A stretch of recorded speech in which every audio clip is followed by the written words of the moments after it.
Last season, Josh Jacobs made it into the 5th round in a lot of drafts. He was right at the 4-5 turn in ADP. Miles Sanders was a 6th-round pick. Marquise Brown got off to a great start. He was a 6th-round pick. Tony Pollard made it to the 7th round. He might have won you some fantasy leagues. Amon-Ra St. Brown was drafted even later than that, mid-round 7 based on average draft position. We are talking about mid-round picks today, which I am defining as rounds 5 through 8, picks 49 through 96. Better not get any objections to that definition. But we welcome you to the show. I'm Adam Azer here. I got Dave Richard. I got Heath Cummings on this Wednesday afternoon, morning, whatever. Dave, what would you look for, if anything in particular, a position, upside, safety, something like that in a mid-round pick, typically rounds 5 through 8? I'm looking for value, Adam. I want players that I think should have gone in rounds 3 and 4 that maybe slipped a little bit. I want upside. I want players who I think can be 2nd or 3rd round picks or better next year in these rounds. And I want starters. I want guys that I can look at and say, yeah, that guy can start on my fantasy team. That's what I'm especially looking for when we get to like round 7 and 8. And there aren't a lot of those guys left. A lot of the times when you're drafting in round 7 and 8, you're looking at number 3 running backs, probably number 3 receivers, middle of the pack tight end, middle of the pack starting quarterback this year is what you're going to find. And really, the quarterbacks and the tight ends, those are guys that you're going to start, and you'll say, okay, bang, got a starter right there in the middle rounds, and you'll feel okay about it. Heath, this was typically an area where I would target wide receivers, a lot of them. But last year, it was ugly. I mean, some good, some bad. But based looking at fantasy football calculator ADP in round 5, DK Metcalf, Michael Thomas, Allen Robinson, Chris Godwin, Brandon Cooks, Jerry Jeudy, Gabe Davis, Adam Thielen into round 6, Darnell Mooney, Marquise Brown, Hunter Renfrow. Oh, make it stop. Yeah, well, it gets a little bit better because, it's later picks. 7th round, Amon-Ra St. Brown, Juju Smith-Schuster, Rachaad Bateman, Amari Cooper. That was a good round. Devontae Smith, Elijah Moore, Allen Lazard, DeAndre Hopkins, Brandon Ayuk, Christian Kirk. Some good ones in there, but also it was a disappointing year for wide receiver. Do you think this will be a good range for wide receiver in 2023? I like the 2nd-year wide receivers in this range. I like the 3rd-year wide receivers okay in this range. I'm not as excited about the older wide receivers, and that might be, looking back on it, what happened a lot last year was that some of the younger guys were better and the older guys were not. But mostly it sounds like probably most of the positions were in the mid-rounds. There were some big hits and there were some big misses. I'm looking at young running backs, young wide receivers, and then quarterbacks or tight ends that I think could legitimately be difference makers. Now, I don't want to draft a guy in the middle rounds at tight end that I think is going to finish at tight end 6. Yay. Right. I want somebody who could be a needle mover. Okay. Also on today's show, we'll talk about the Vikings running back situation. We'll talk about Titans running back Tyjae Spears, rookie running back, and his lack of an ACL. What Davante Adams said about the Raiders offense. And more. And your emails, hopefully, at fantasyfootball@cbsi.com. So now I know what you're looking for in a mid-round pick. Now I want your favorite mid-round picks. How about, let's start with one. We'll do one from each of you. Dave, you can go first. You give me a list of some of your favorite mid-round picks. Who would you like to highlight?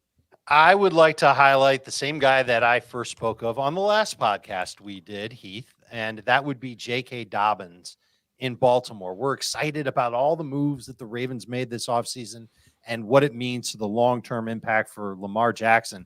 I think there's a good long-term impact for J.K. Dobbins as well. 24 years old, metrics off the charts from last year. Fantasy production wasn't so great. He was just above 10 PPR points per game.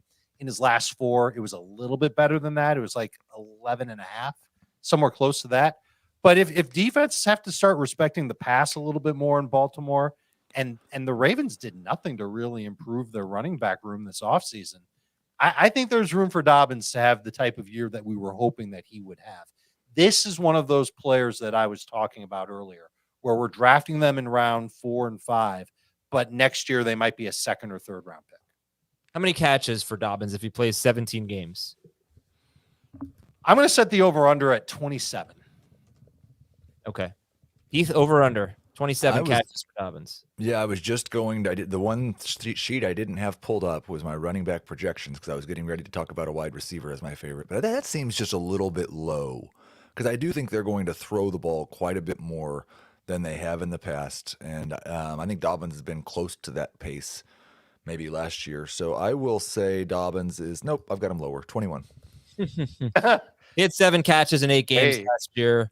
But 2 years ago, when the Ravens did throw the ball more, when Dobbins was hurt, and they had terrible running backs, Devontae Freeman did have 34 catches in 16 games. But they are typically, they've been bottom 4 in running back targets each of the last 4 years. New offensive coordinator, though, maybe things will change. Yeah, I don't think it's going to change that much, just because what does Lamar do when his first target downfield isn't open?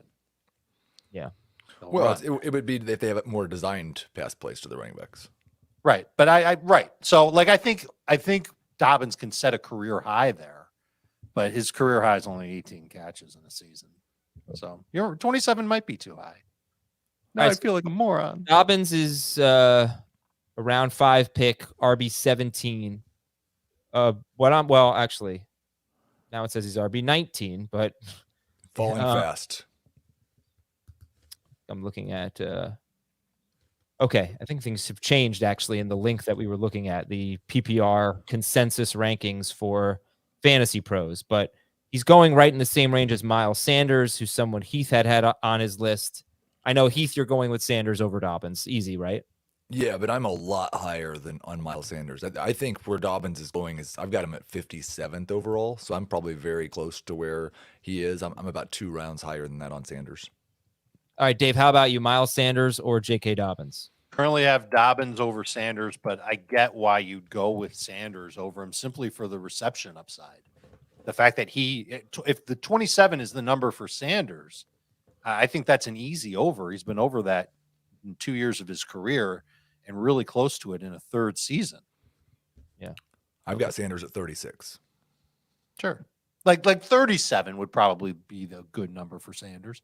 And I'll be completely honest, he could blast that number. He could get close to 45, 50 and get in there and catch a bunch of passes in this offense. I don't even know what is the argument for Dobbins over Sanders, that he'll be on a better offense. That's one. That he'll average more yards per carry, because he's been 6 yards per carry as a rookie and 5.7 yards per carry last year. So he's been incredible at that. But what else, I mean, the other factors are that Sanders, I don't want to make you go against Sanders, Heath, because he's your guy. There's a chance that Sanders doesn't stay healthy for 17 games like he did last year. I think it's very unlikely he scores 11 touchdowns like he did last year. It's unlikely he's going to get 0 like he did the year before, but 6, 7 touchdowns, I think that's well within range for Sanders. And I think Dobbins can beat that. I think Dobbins can get to 10 on a really good year. And see, that's just a difference in the projections. I think I have Sanders projected for 10 and Dobbins for 7. So there's not a strong enough history for Dobbins to make a good projection on his touchdowns.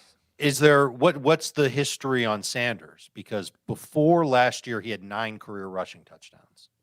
Yeah, I just view this as they went out and made him the highest paid running back in the free agent class and came close to guaranteeing him 3 years. Like, put a significant investment in him, and Chuba Hubbard is the number 2 running back on the team. I just don't think it's going to be like Philadelphia, where Jalen Hurts and Boston Scott stole touchdowns. I think he is their guy. I don't even know how you would use previous year's touchdown totals for Sanders to project for this year. But I'll tell you this, for Baltimore, the last 4 seasons, those are the Lamar Jackson seasons, not Jackson's rookie year, but beginning with his MVP season. Here are the Baltimore running back rushing touchdowns: 14, 17, 14, and then last year only 9. And they were horrible. I mean, they had one of the worst offenses in football without Lamar Jackson last year. And that's actually when Dobbins got healthy and had that 4-game stretch where he was pretty good. Okay, let's get Heath's guy. Heath, who's your favorite mid-round pick, or one you'd like to highlight? Yeah, I hate to do the same thing Dave did and talk about the guy we talked about on the Dynasty show, but I do love him for redraft also. So I'm going to say Jahan Dotson. He is wide receiver 41 in round 8, I believe was what I saw. And I just don't see that big of difference between him and Christian Watson. I talked about this a lot yesterday. They very similar rookie seasons. Dotson was a first-round pick. He's a year younger than Watson is. That's why I like him more in Dynasty. But for redraft purposes, you look after he got healthy the end of the year, his last 5 games on pace for 71 catches, 1,170 yards, and 10 touchdowns. And he came into the NFL ready to go, was playing 87% of the snaps or more in his first 3 games. Now, Carson Wentz was playing quarterback at that time, and if you remember, Carson Wentz only had eyes for Terry McLaurin. There was not a lot of target share available for Jahan Dotson early in the year. He was mostly used in the red zone, but he has had some glowing things to say about Sam Howell. I see his target share ticking up every time he speaks publicly about how much he likes Sam Howell. And I think that there's an underrated chance that he's the number 1 wide receiver, or at least a 1A, 1B situation with Terry McLaurin. Yeah, I mean, give me that 17 game pace for Dotson in his last 5 games. 71, 11, 70, and 10. Yeah, I mean, that's better than Watson, except for the touchdowns. Watson was on pace in the last 8 games, which was his healthy stretch, of 66 catches, 1,111 yards, 15 touchdowns. He also had a rushing touchdown, maybe 2 actually in that stretch. I think he did have 1, a 46-yarder, I think. Yeah. So fantasy points per game, he was considerably better than Dotson because of the rushing production, I think. But the other thing is, I think the downgrade from Aaron Rodgers to Jordan Love is probably bigger than the downgrade from Carson Wentz / Taylor Heineke to Sam Howell. Sam Howell / Jacoby Brissett. I don't expect there to be any Jacoby Brissett, but that is possible, yes. All right, and they are going, it's such a different value. So Jahan Dotson right around wide receiver 40. Yesterday when we looked at this link, he was wide receiver 41. In fact, about an hour ago, he was wide receiver 41. Now I'm looking at the same exact link, which is the Fantasy Pros PPR consensus rankings. He's wide receiver 39. So it seems like somebody updated their rankings and moved up Jahan Dotson. They've probably been listening to the Fantasy Football Today Dynasty show. Christian Watson, 66th overall on this page. Jahan Dotson, 96th overall. So good value there. All right, we'll come back to this list and talk about a lot more players, including Justin Herbert, Kyle Pitts, Dameon Pierce, Rachaad White, Cam Akers, Alexander Madison, currently a round 8 pick. Here's a stat on Madison. In the last 6 games that Dalvin Cook has missed, Madison has scored 21.4 or more PPR fantasy points in 4 of those 6 games. And last year in week 18, when the Minnesota played their starters, I don't know, about half the game, Madison scored 2 touchdowns. So yummy. And we got reason to think he'll be the guy, at least for, maybe they'll sign someone else, but we'll talk about that shortly. It is major time on the golf calendar, and the First Cut podcast has you covered with comprehensive coverage of the PGA Championship from Oak Hill Country Club in New York. Join our gang for daily recaps from Rochester as they follow the sport's top stars on their quest for the Wanamaker Trophy. Download and follow the First Cut podcast wherever you find this one. That is the First Cut podcast. Before we go to break, Heath, tell me the most interesting thing that was said on the Dynasty episode yesterday. Really interesting conversation about Jamison Williams and how concerned we are that he's just not playing football and will not be practicing for the next 7 weeks. So the first 7 weeks of the season with the Lions. He was a major, major faller for me over the last month in my Dynasty rankings. Cool. All right. Check it all out on the Dynasty episode, which is in our feed. It's on Tuesdays. It's also on YouTube at youtube.com/fantasyfootballtoday. If you click on the live tab, you will see all of our archived live shows. And if you're watching on YouTube right now or watching later, please hit the like button. It will help us out a lot. We'll be right back. We're back to give you the news and notes. All right. Can I bring in Schaefer? Schaefer, I don't, you good to help me out on this one? You ready? Give me a thumbs up. All right, I need your Dalvin Cook. All right, Schaefer gave me the Dalvin Cook scoop last night. What happened there, Vikings fan? So, come on back. That was great. Don't be shy. Yeah. So the Twitter rumors started coming out about Dalvin Cook over the last couple of weeks, and then the fantasy and shows started reposting that the banner removed Dalvin Cook from the Vikings Twitter, the Vikings Twitter official banner, and replaced it with Alexander Madison. So thinking that he's going to be the starter and Dalvin Cook's out. Yeah, I mean, it's not nothing, right? You got to put your social media stuff out there, and you take out Dalvin Cook and put in Alexander Madison. Dave, we can talk about him right now if you want, as a guy you had on your favorite mid-round. Sure. list. But right now I'm clicking around the Vikings website to see if they did the same thing. That's always been a tip off, is what they do on the official website. I remember I got made fun of for this once because Josh Rosen wasn't featured on the Cardinals website, like anywhere in their marketing. And everyone thought, well, they're not going to draft Kyler Murray because they just had Josh Rosen. And then everybody knows what happened. So I'm clicking around. I see a lot of Justin Jefferson. Yeah, I'm not seeing any Dalvin Cook. Yeah, it's so interesting. Okay, let me ask you this: are you bothered at all by how inefficient Alexander Mattison has been each of his last two seasons? I think 3.7 and 3.8 yards per carry in his last two seasons. Last year, he did not have a carry of longer than 15 yards. It was only 74 carries, and he didn't have any games with more than 10 carries, but that's two, started his career with two pretty good seasons on paper. His last two seasons have been pretty underwhelming. Does that bother you at all, or do you basically just look back at all the success he's had whenever Dalvin Cook has missed time? I mean, the stats that you gave are pretty eye-opening. The fact that in 2/3 of his games, he was over 20 fantasy points per. That's nice. And I'm looking for something like that. That kind of upside will make him a very popular pick in fantasy drafts once it's clear that Cook is off the Vikings roster. What I think is going to end up happening in Minnesota, even if Cook stays, is that there will be a split. And they're not going to try and force one guy to handle the majority of the work. So even if Madison will be the 1A if Cook leaves, and he'll be the 1B if Cook stays. But I'm looking at Madison as somebody who could rack up on a good week 15 touches, but most weeks around 11 to 12 with some touchdown potential mixed in. And it's the volume that I'm hoping that carries him through to a good fantasy season and an RB2 type of fantasy season. Heath?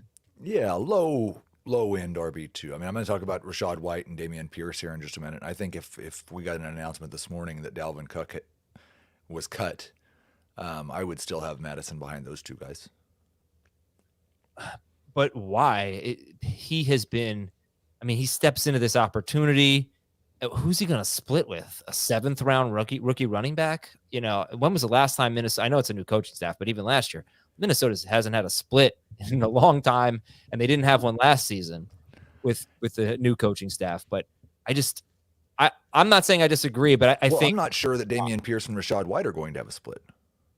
Oh, I don't know about Rachaad White, but I think Dameon Pierce. I would expect a bigger role from Devin Singletary in Houston than anyone else currently. If Dalvin Cook is gone, anyone else currently on the Vikings roster, I do think the Vikings would be a very good destination for Leonard Fournette or Zeke or Kareem Hunt or somebody with experience. But I'm always, I think, a little bit more skeptical of a guy in year 5 doubling his career touches.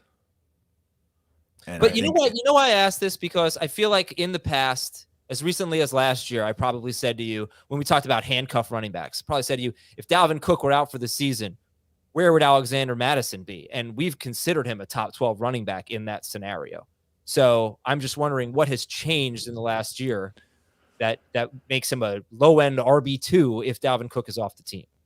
Well, I think the difference is that in a game where Dalvin Cook misses time, or if he goes out in the middle of the season, it's less likely that Madison has a big splitting partner than if they are preparing to go into the season with Madison as their number 1 running back. Yeah, that's fair.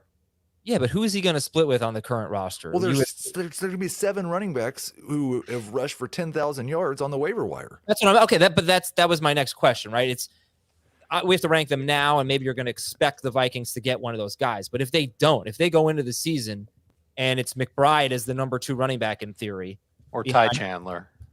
Yeah, I don't know. It's right. I get what you're saying. It's a 7th round rookie running back, and just filler basically. At least to me, it seems like an amazing situation for Madison. It seems like a good situation for Madison. It also seems like a good situation for the Vikings to be top 3 in the league in pass rate, for sure. And they just air it out. Yeah. Well, that's one of the things I was going to look at because they had last year 445 running back opportunities, which was 22nd in the NFL, but more than 100 behind the teams that were at the top. I feel like in the past they've been closer to the top of that list. Mm-hmm. Well, they were third in pass attempts. They were third in pass attempts per game last year. They completely flipped from being a run-heavy team. And they're probably going to be worse. They're probably going to be playing from behind more. But still, you had Dalvin Cook as a top 10 running back on a per-game basis. He was 11th in non, 11th in half, and 14th per game in full PPR. I don't think Alexander Mattison is as good as Dalvin Cook. Well, Cook wasn't that good last year, but I mean, look, he isn't. So yes, the year before they had 525 running back opportunities, which ranked 4th in the NFL. Yeah, it's not going to be as good without the Mike Zimmer strategy there, for sure. But right. I think the things that have changed is I think he's more likely to share in a situation where they're going into the year with him as their starter instead of him coming in when they just lost their RB1. And 2, I don't think the situation is as good as it's been in past years for Minnesota running backs because they are a pass-first offense now. Okay, well, it's well said. I also think that whether people want to admit it or not, his lack of success the last 2 seasons, just overall on the stat sheet, will probably influence people. That would have ended it so much quicker. I should have just said he's averaged less than 4 yards per carry 2 years in a row. You have to wonder how good he is. I mean, you would have just accepted it. He looked like a much better player, before the last couple years. But even 2 years ago, he was incredible when he filled in for Cook. And like I said, week 18, scored 2 touchdowns against the Bears. But, all right, more news. Hey, Matt Ryan is joining the CBS team. He will be a CBS Sports analyst. Awesome. Let's get him on the show. What do you think? Let's get him on the show. For sure. But we have to have Scott White on that day. Okay. Oh, that would be fun. Deal. Tajay Spears, rookie running back for the Titans. He was asked about a report that he does not have an ACL in one of his knees, and all he said was, "I'm healthy." So something to consider for Dynasty, right? I mean, Heath, your thoughts on that? Tajay Spears. We talked about that as well yesterday on the Dynasty show on Fantasy Football Today. Dan is downgrading him because of that. I'm not particularly concerned about it. He's a 2nd or 3rd round rookie pick. If I get one good season out of him, I'm going to be pretty thrilled. We've seen backs or players play with this type of condition for 5 to 8 years. Running backs have a short shelf life anyway. Okay, Davante Adams, Dave, he says he doesn't see eye to eye with the front office on what's best for the team offensively. And he says, quote, "It all depends on the style of ball that we play. If we play a certain brand of ball, I can get Garoppolo to conform to whatever. But if we use him a certain type of way, then it's going to make it tough for us to maximize who we should be this year." End quote. That's Davante Adams. What do you make of it? I wonder if that's a signal of the Raiders planning to be a little more conservative with their downfield passing. We've already talked about this with Garoppolo and how it's almost like his tendency to keep it simple and keep it short. And that's what quarterbacks are asked to do in San Francisco. Now, obviously, there's going to be times where he takes deep shots. I don't have the deep pass rate attempt for Garoppolo in San Francisco. I could look it up, but low is the answer. I'm assuming it's pretty low compared to the rest of the league. And if that's what the Raiders are going to go with, then of course that's going to make Davante Adams a little bit upset. I think what this whole conversation says is you guys need to get Josh Jacobs into your top 2 running backs with me. Top 2 running backs. He's number 2. Because he's going to catch a lot of balls? Just because he's going to touch the ball 360 times again. Okay. George Bremer, hope I'm pronouncing that name right. Also hope I'm pronouncing the word hope right. George Bremer of the Kokomo Tribune said Anthony Richardson is not quite as raw as he's sometimes been portrayed. Of course he isn't. And the Colts have been impressed with his pocket awareness. If you had watched him at Florida, you would have known that. Now, he wasn't a polished product, but a lot of people had him out to be like this raw project type of quarterback. The 3 people, all 3, it's a huge sample size. The 3 people that I've spoken to that watched him at Florida a lot, all think he stinks. So yes. I will say that. Yeah, but their standards are kind of high. Yeah, they're probably mad. And one of them watched him. One of the people that I talked to watched him in high school And he's also just absolutely not sold on Richardson. It comes down to improving his technique. His footwork's got to get better. But like reading defenses and making decisions, I think those are things that he's pretty good at. He's got to work on not making every pass a bullet throw. He's got to work on just, his mechanics more than anything else. I think it's possible he's going to have a significant upgrade in coaching for the next 12 months than he's had for his career thus far. It was always my problem too, Dave. I threw the ball way too hard. They said you got that lightning arm. You gotta ease off a little bit. Right. I guess Levis has the same problem. Quarterback's not for me. Okay, Bijan Robinson said he was used everywhere during rookie camp, from receiver to running back. That's cool. Ron Rivera says he wants to get Antonio Gibson more touches in 2023. Well, we talked about that too. Okay. You could have read the note. I guess I didn't send them until like 2 minutes. Yeah, you sent them 30 seconds before we started. And you were cursing out another show's podcast. Anyway, well, no, I'm cautiously optimistic for Antonio Gibson, because I don't think Brian Robinson did anything to prove that he's better than Antonio Gibson. It just seemed like the coaching staff hated Gibson last year. And what I said yesterday was maybe it was just that the offensive coordinator, Scott Turner, hated him. Eric Bieniemy is more fond of him, and that's why Ron Rivera is now saying that he looks better. The league average in deep pass rate attempt last year was 11.2%. Was Garoppolo higher or lower than the league average? Lower. He was lower. The lowest percentage among qualifying quarterbacks was 5.4%. That was not Garoppolo. Garoppolo was at 9.7%, which is still in the bottom 10. The man who is at the very bottom of that list might be on our podcast with Scott White sometime in the next 4 months. Worth noting that Davante Adams did have a tremendous year 2 or 3 seasons ago when Aaron Rodgers, his ADOT, everything was very short. It was one of those weird years. He's shown that he can thrive in that style as well. He can do anything, yep. Okie dokie. How about our favorite mid-round picks? Heath, your list includes one quarterback, Justin Herbert. He's QB7 right now, a round 5 pick. And yeah, go ahead. Give me your quick thoughts on Justin Herbert. This is one of the guys who I think could be a difference maker, could be a top 3 or 4 quarterback. We've seen him hit that 26 fantasy point per game mark. He doesn't quite have the QB1 overall upside, but definitely top 3 or 4. And so he's also QB7 for me. It's just I have 7 QBs in the first 4 rounds. Okay, yeah, we like Justin Herbert. But I'm not used to, I thought it was worth pointing out, because I'm not used to seeing in the middle rounds quarterbacks who have an ADP behind where I have them ranked. You look at the other quarterbacks between round 5 and all the way to round 9, almost all of them I have in the 100s in terms of the pick. So Herbert does stand out as an option that's available there if you miss the first 6, that's still there in the mid rounds. Okay, last thing I'm going to check here. Herbert is QB7. Where is Richardson? Oh, right. He's super low. Oh, he's QB10 now. Okay, because I think when we were looking at this, he was maybe QB20. Oh, that could have been something different.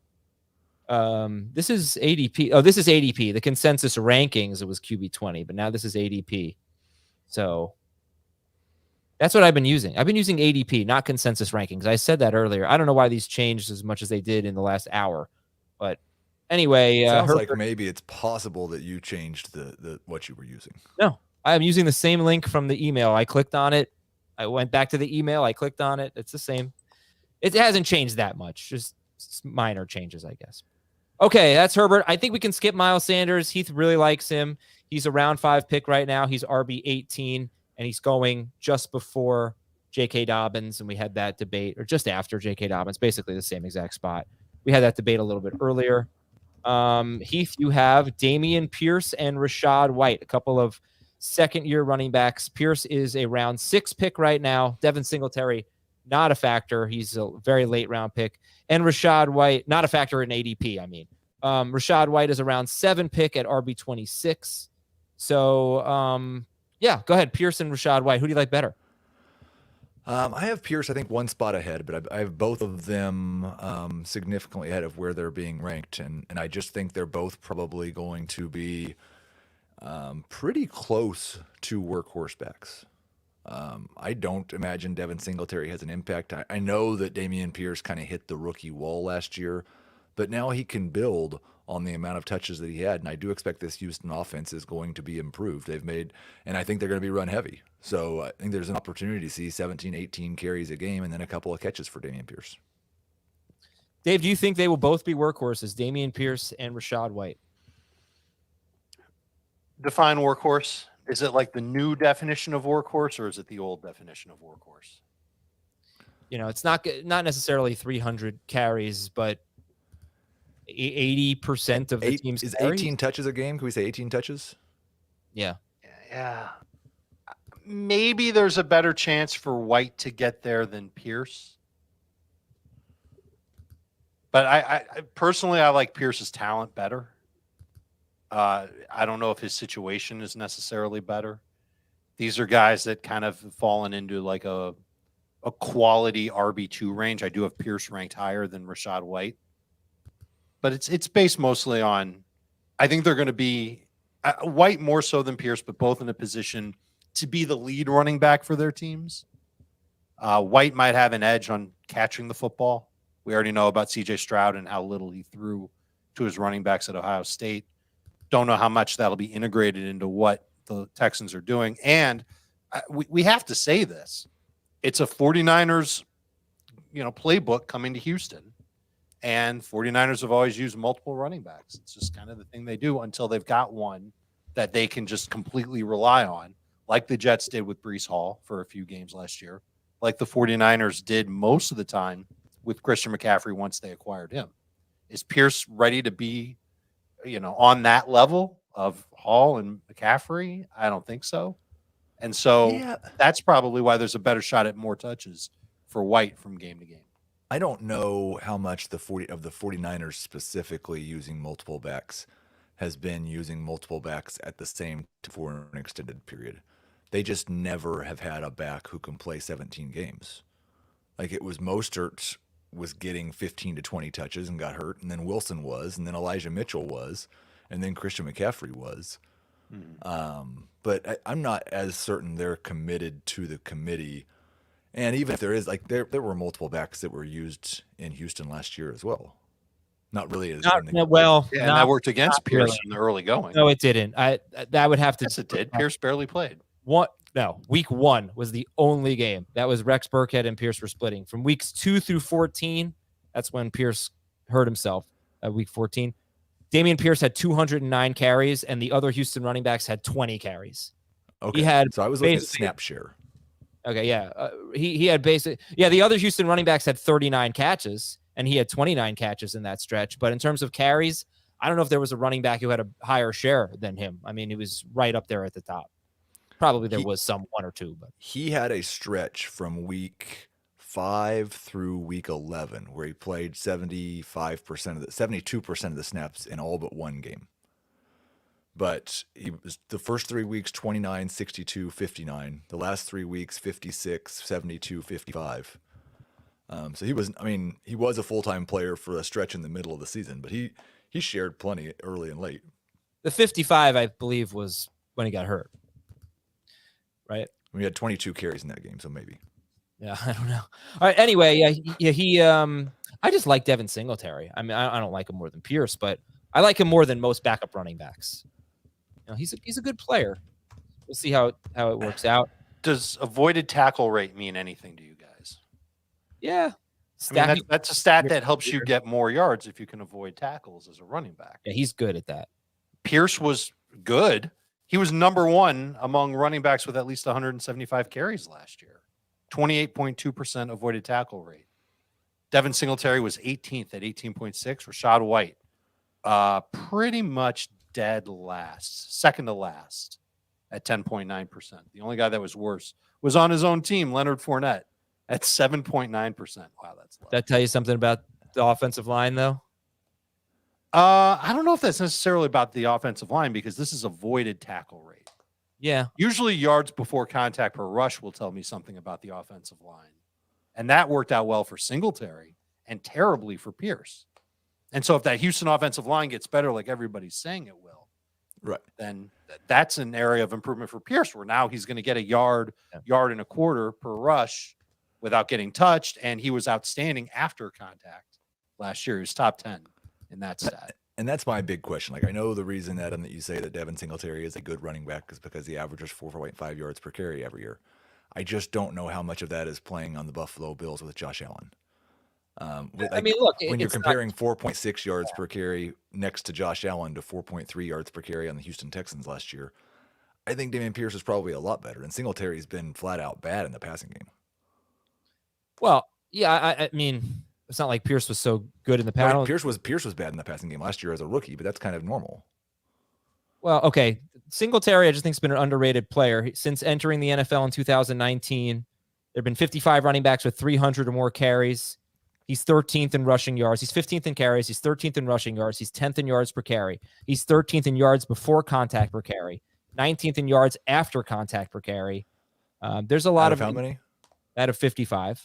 Okay. He's 5th in percentage of carries for 12 or more yards. That's explosive run rate. 5th best among 55 running backs with 300 more carries since 2019. I think he's been a pretty underrated player. I don't think he's a great player. He's probably not as good as Dameon Pierce. He doesn't have as much upside as Dameon Pierce. Pierce is a kind of an exciting player. He can run you over. He can make some big plays. I just think that when it comes to backup running backs, he's one of the better ones in football. We'll go back to the Madison conversation. If he's much better than the guys that are on the Vikings if Dalvin Cook leaves and they don't add anyone. But all right. It would help him to be one of the best backup running backs if Alexander Mattison and Tony Pollard are now starters. Exactly. Yes. Treylon Burks was on your list. You have him and Jahan Dotson as your 2 wide receivers. Who do you like better? Dotson, but I mean, I don't even know. I was going to say Burks has more target opportunity, but as little as they throw in Tennessee, I'm not even sure that's actually true. But for all the reasons we're excited about Chigo Okonkwo as a potential breakout tight end, Treylon Burks has all the room in the world to be the number 1 wide receiver, to see 130, 140 targets in a Titans offense, even if they only throw it 450 times. And he has plenty of talent. He just has to get healthy and get in the good graces of the coaching staff. I think Treylon Burks is an excellent candidate to be a surprise wide receiver 2 finisher this year. And Kyle Pitts is the last one that we'll get to on Heath's list. Yeah. Like I said, I want a tight end who could be a difference maker if I'm going to draft a tight end in this range. And I still believe that if everything goes right for Kyle Pitts, if Desmond Ridder is not terrible, if the Falcons actually do throw the ball a little more like Arthur Smith's saying they're going to, Pitts could have the type of year that he had his rookie year, except with touchdowns. Would you rather have Kyle Pitts in round 6 or Darren Waller in round 7? Pitts for sure. Pitts. Kyle Pitts in round 6 or Darren Waller in round 8? Pitts. Dallas Goedert or Kyle Pitts? Goddard. Pitts. But it's a coin flip between them for me, basically. I've got them 59th and 60th. So, all right, let's take a break. Get Dave's list when we come back on Fantasy Football Today. Dave's favorite mid-round picks. J.K. Dobbins was the headliner. Cam Akers is a round 7 pick. We also talked about Alexander Mattison. But let's talk about Cam Akers and then Javonte Williams, who you put as sort of. Yeah, but okay, Cam Akers. I want to give you one stat that I don't know that we talked about with Cam Akers. We have brought him up before. In his last 6 games, he was the number 4 running back in fantasy. He was top 6 per game. He averaged 4.9 yards per carry. He did all of that without Matthew Stafford. He was great. It reminds me a little bit of Tyler Higbee 2 years ago or whatever that was. And he had the easiest schedule. He faced teams that ranked 30th, 28th, 25th, 22nd, and 26th in fantasy points allowed. And Seattle, he faced them twice. They were horrible. I think they were 30th in fantasy points allowed to running back. Guess who he plays in week 1? Seattle. Well, they did beef up their defensive line. Yeah. We don't want to talk about who he plays after Seattle, but he does. No, I just wonder if that matters, because the strong finish was very impressive for Cam Akers, but it was against, the competition. It's kind of like David Montgomery a few years ago, right? Competition was as good as it gets for the most part. Yeah, that's definitely a concern. And that's why when you can get him, I saw the ADP on Akers and I couldn't believe it. I'll take him in round 7 every single draft I'm in if I can get him there. I currently have him as a round 5 player, which might be too high. But I think about the Rams offense and how they really didn't do a whole lot to add competition to the running back room. And I think it's because they only had so much capital to work with this offseason. And they're headed toward a season where they're probably not going to contend for a playoff spot. Well, maybe a playoff spot, but I think they're going to have a hard time taking down the NFC West. And that's even with Arizona being a total mess. I'm nervous about the amount of opportunities for Akers, but I also just don't think that there's a ton of personnel there that's going to take him off the field, especially on running downs. The difference being he could get hurt or he can get in the doghouse again. If he has an outburst at practice, does that mean that Sean McVay talks about trading him? Who knows? But I think they went into the offseason saying, okay, we're good at running back. Cam Akers proved that he could still play. It's the best that he looked. Those last 5-6 games, I've got him in his last 5 at 17.7 PPR points per game. And yes, the matchups were great. But you're drafting him at a spot if it's round 7 where if he gives you 12 PPR points per game, that's a win. And I think he can do that even against some of the tougher defenses that he'll face. Okay. And then Javonte Williams. I don't even know where do we start with him? Well, where's ADP? I don't think he's. That's what it's based on more than anything. Right now, he's an 8-9 turn guy, RB30, but I don't know where he'll end up. Because I think there will be, like Jamie said yesterday or Monday rather, he just thinks he's going to be out on Javonte Williams unless he gets great value. And I think there will be enough people in that camp.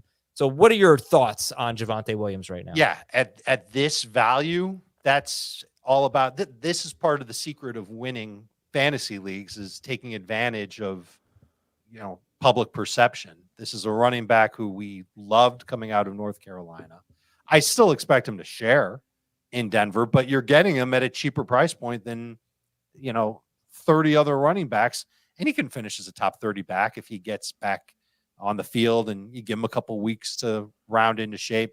Might be a better second half of the season player, but we've seen the tendency with Sean Payton to lean on his running backs in the passing game. It's not just a third down thing, which is where I think Samaje Perine will contribute for Denver. It's also a first and second down thing, and Williams can catch the football. He has not been a great stat producer, at least consistently, throughout his first 2 years in the league. He barely played in his second year. He's been below 11.5 PPR points per game on average each of the first 2 years. I think he's got a shot to do better than that, but it's specifically going to come in the second half of the season. You draft him, you're patient. And listen, you're drafting him in round 8 or round 9 if he's going to start the season on the PUP list, or if he's going to start not on the PUP list, but he's not going to play the first 2-3 games of the season. If he's practicing in training camp, there's no chance you're getting him this late. And that's the other caveat to it. And so would I take him in round 5? I mean, the reports would have to be glowing for anybody to be that excited about Javonte Williams. I don't know. Round 5. Okay. So if you're telling me he's ready for week 1, how about this? Fill in the blank. If Javonte Williams is ready for week 1, he should be drafted in round blank, and Samaje Perine should be drafted in round blank of a 12-team PPR league. I'm going to lean a little conservative then and just say like round 6 for Javonte and probably like round 9 for Perine. Could go 4 and 8. Okay. So, yeah, that's going to be round 5 on average for Javonte, average between Heath and I. Small sample size. And then right in that 8-9 range for Perine. How much is the ACL factoring? Is that the most reason why he's not a top 3 round pick? Okay. Yeah. And by the way, there's been very few workhorses in terms of just carries in 15 seasons with Sean Payton as the head coach of the New Orleans Saints. 15 seasons, there have been a running back who's had 226 or more carries only 4 times. But the most recent season, Alvin Kamara averaged 18.5 carries per game. That was in 2021. So he has shown it. But this guy does split a lot. However, he also, ton of catches. Yeah, I think we should give up on the idea of Javonte Williams as a workhorse running back ever. He was not a workhorse running back in college. He's not been a workhorse running back in the NFL, and then he had a major, significant knee injury. Okay. Last guy that I want to get to, Dave, is someone who Jamie had on his tough to rank list, and that was Chris Godwin. Currently on Fantasy Pros PPR ADP, he's a round 5 pick. He's wide receiver 29. Do you like that value on Godwin? Yeah, I do. I'm probably going to end up with Godwin on a lot of my teams in full PPR because I think he's a much better fit for not only what Baker Mayfield does, but also Kyle Trask compared to Mike Evans. Evans, perimeter receiver, got a lot of his production on downfield routes. All of his touchdowns last year came on go routes. Those are passes that Baker Mayfield just isn't good at throwing. Baker is a little bit more conservative. I'm sure he'll be asked to play conservatively. And it's just easier to throw, a pass between 5 and 10 yards to Godwin, who's excelled at those types of targets for years. And I'm kind of hoping that he just eats it up and has a chance to get close to 85, 90 catches. And the production that comes along with it won't be efficient. We're not going to say, wow, Chris Godwin, 15 yards a catch. That's not happening unless they're playing 11 on 10. But I think he could average around 10, 11 yards per catch and come up with like 6 touchdowns. So I wrote about this week because I talked to Jamie. I was on when Jamie said that too, and we kind of argued a little bit. And so I did the math. They've averaged 741 pass attempts per season the last 2 years. No chance it's going to be the anywhere league close. median last year was 571. They have a former defensive coordinator at head coach and a first-time play caller who has been under Pete Carroll for the last 13 years. I think league median pass attempts is the most I would want to project for them. They're probably going to be below. If they're at league median, that's a 23% drop in the number of pass attempts. If you take Chris Godwin's fantasy points per games the last 2 seasons and lop off 23%, and again, that's assuming he's equally efficient with Baker Mayfield or Trask as he was with Tom Brady. If you just take off the 23% for volume, he's wide receiver 30 2 years ago, wide receiver 36 last year. Per game or overall? Because he did per game. Per game. Okay. That's just taking his per game average and looking at basically 77% of it. I don't think that's the floor. I just don't know. It's easy for me to be off of Mike Evans, to just not really want him unless it's, round 7 or something. But Godwin is in his prime. I think he's really good. And Evans is a great player, just, getting older. I don't want to believe that his floor is lower than wide receiver 30. You've got him at 11.5 PPR points per game if you're taking off 23%. Because I'll tell you, because I just don't see them throwing to the running backs nearly as much as they threw. So that's the path. He could have an increase in target share. Right. That's what I would expect. Baker Mayfield has not exactly been a throw to one guy 30% of the time type of guy, as we saw, unfortunately, last year. No, not 30%. But what's his target share been? Do you know? I've got him projected for 22%, I think. And you have Godwin projected as wide receiver or what? 35. Yeah. But he played 17 games, and that's really the same as a per game. Yeah, I've got him at 119 targets, 88 catches at 10 yards per catch, just like Dave said. But that's 88 catches at 10 yards per catch is 880 yards. By that math, Jordan Addison would have a better year. What? By that math, I think Jordan Addison could have a better year. Well, I think it is time to read some emails at fantasyfootball@cbsi.com. This is from Tom Ford in LA. Doesn't he just sound like an actor? Movie star, Tom Ford. I think that is the name of an actor, isn't it? He's a designer.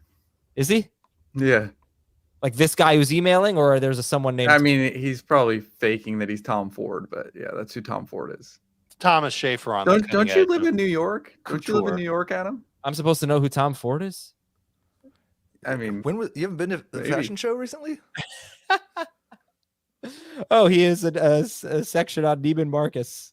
No, I did not know him. I think that this guy's name is actually just Tom Ford, and he probably doesn't know who the other Tom Ford is. I think Schaefer's wrong. I think this is the real legitimate Tom Ford.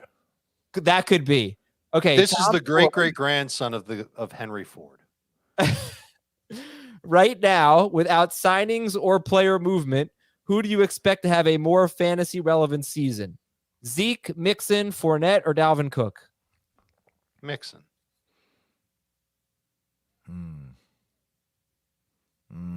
I think he's staying. I think. Yeah. See, that's the question, Adam. You asked me this earlier in the week. Like, don't we think Dalvin Cook has more left than Zeke and Fournette? Like, do we think Dalvin Cook gets cut and then is a starter somewhere else in the next month? If he goes to Miami, yes. That's a crowded backfield, but yes. And that's where he wants to go. It's where he's from.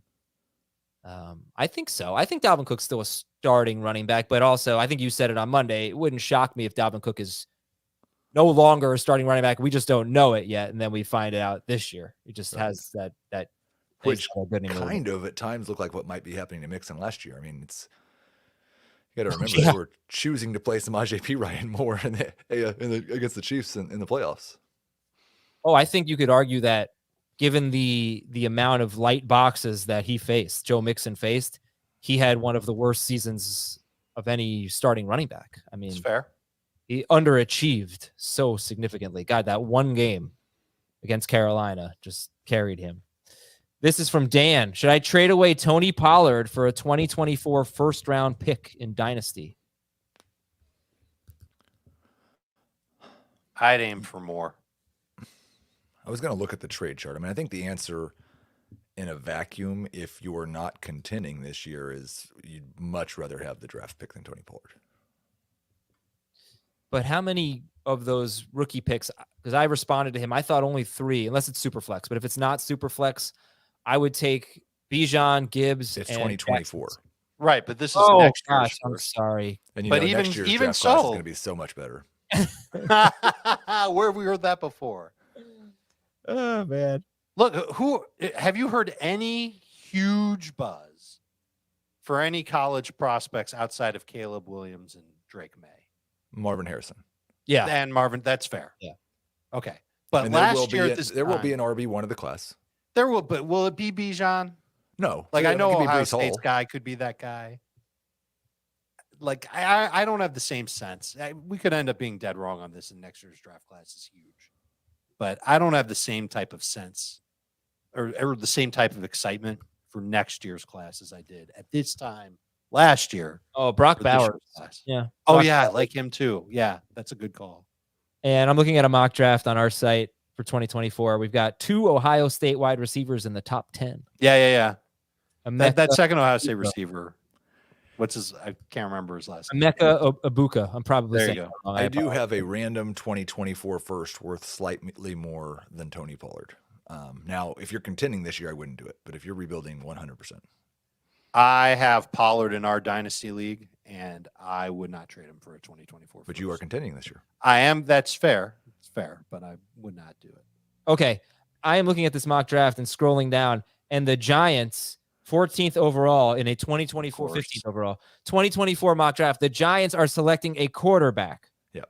What has gone so wrong for Daniel Jones in 1 year that they are taking a quarterback in round 1?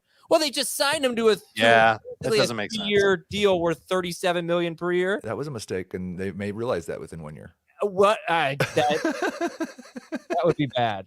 I know officially it was 4 years, 160, but okay. This is from Casey in Nebraska. Hey, Aaron, Brett, and Bart. Packers quarterbacks. Yeah, it's very, very bad that I originally read that and I was like, Aaron, Brett, and Bart. Oh, those are Boons. And then no, they're just Bart Boone. Yeah. I have the first pick in a 14-team PPR league. Convince me that Justin Jefferson is not the guy to pick. No. Good podcast to have this on because I think as of now, Heath and I both do not have Jefferson at 1. But since the schedule has come out, I've started to get a little worried about the 49ers. I think they got a raw deal with the schedule this year. And it might be enough of a tipping point for me to go back to Jefferson. What if it was announced that Trey Lance was starting the entire year tomorrow? It's a big if, and I think I would like that for Christian McCaffrey. Oh, I would hate it. Why? Because you think Trey Lance is gonna steal a ton of numbers from McCaffrey? I don't think Just Trey means Lance the is gonna offense throw will be 100 more passes to McCaffrey. maybe, but I also think that everything's just gonna continue to stay revolving around CMC. He might lose a couple of short yardage touchdowns to Trey Lance. But Heath, you have Chase ahead of Jefferson, right? I do, but I've said, even when I made that move, I said I don't feel strongly about it. I think they're separated by a half a point over the entire season. They're both awesome. I just slightly prefer Chase. I wouldn't talk anybody out of taking Jefferson, though. From Justin. And where's he from? Schenectady, New York. Schenectady, I believe. I say it's Schenectady. I'm old school. Dynasty 10-team PPR contending team. Which side do you like better? Devontae Adams, J.K. Dobbins, and Cortland Sutton. Or instead of Sutton, you can go with pick 205 in the 2023 rookie draft. Okay. Which would you rather have? Pick or Sutton? Contending team, I'd take Sutton. Okay, Adams, Dobbins, and Sutton, or Judy, Amari Cooper, and Najee Harris. Ooh.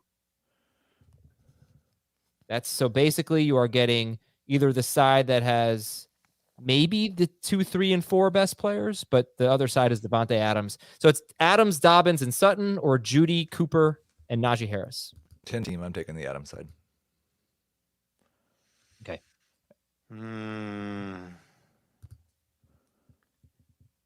I think I am too, yeah. And I think I'd rather have the pick than Sutton. Where's G-Lo from? I'm trying to think of another town in this. Is it G-Lo or is it Glow? Planet. It's G-Lo. Quick, give me a town that starts with SCH that I can butcher. Oh, gosh. Scarerville instead Schitt's of Creek. Schererville.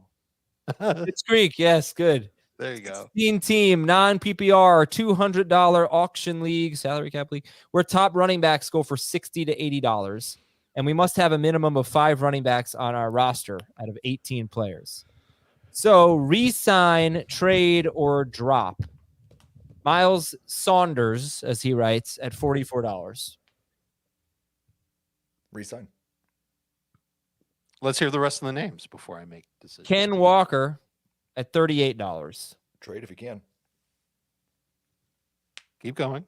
Ramondre Stevenson at $42. Resign. That's probably the first one that I like. Isaiah Pacheco at $14. Resign. That's another one I like. I think you have to pick 3. Actually, I don't. Well, he has to have a minimum of 5. Yeah, you could keep all of them.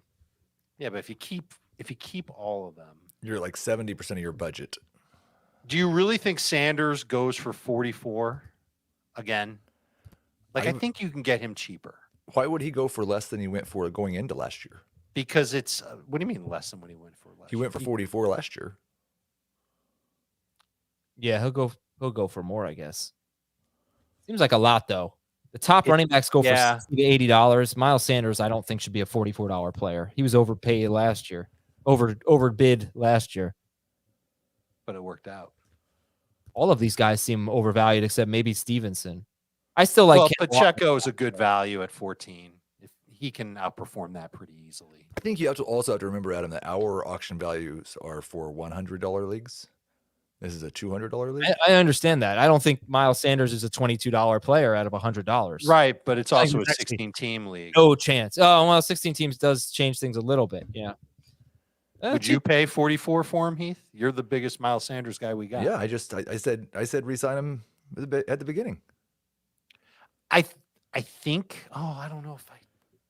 Philly, I'm taking struggling with crazy Ken pills. Walker, He's man. finally in the best situation, and Adam's Yeah. off of him.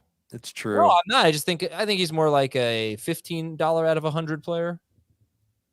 But this is Right, which is why I'm thinking if you can get him back for like the Ken Walker price, you're winning.